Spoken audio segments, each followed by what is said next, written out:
The one constant that will be throughout all of the lifetimes of the people who are in the room today is change, and accelerating change.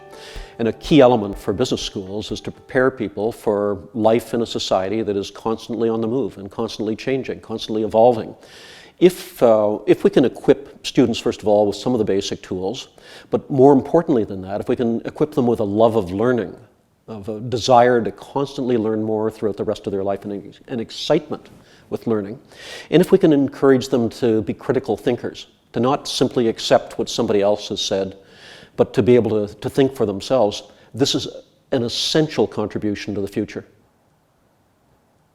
Leadership isn't something that you can get a sheet and simply tick off. I've done the following things, I'm a leader. And it's not a job position that you hold. It's a characteristic of who you are as a human being. Do you inspire trust? Do you encourage people to do their very best? Do you have a clear sense of vision of where you want to go? Are you able to adapt as circumstances change? And what's critical here is for us to understand that we're not simply victims of events. We have the ability to shape the direction of the world, but it requires visionary leadership, persons of principle, people of conviction who are able to achieve it. What's exciting for me is that it'd be very easy for them to succumb to cynicism. You so often hear people say, it doesn't make any difference what I think, there's no point in my voting, why should I bother getting involved, I can't make any difference. What we see increasingly among young people is saying that they believe that they can make a difference and that they've got an obligation to be involved. That is very positive for our democracy.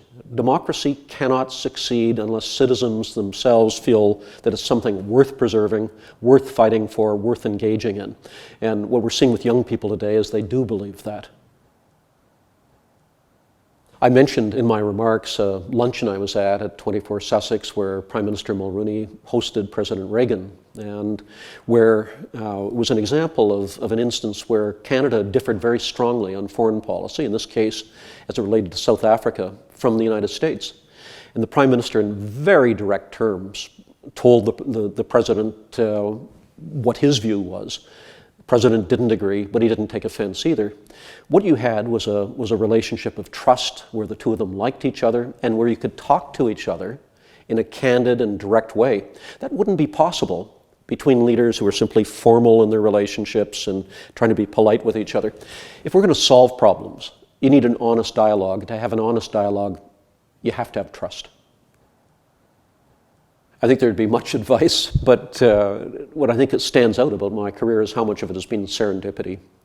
It hasn't been planned all the way through. So much of it has been having the good fortune to be in the right place at the right time and be able to recognize when an opportunity comes.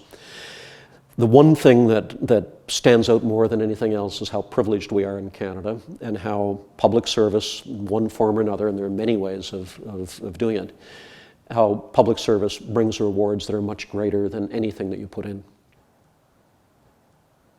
We need to, I'd say from a very selfish point of view, as a representative of the Canadian business community, that we need the very best people in government, the best and the brightest. We need people of principle, we need people who are visionary, we need people who have a real genuine sense of the well-being of Canada. And that means that for the students who are in the room today, who are bright, engaged, who care, that I hope that many of them will look at public service as a way of making that contribution.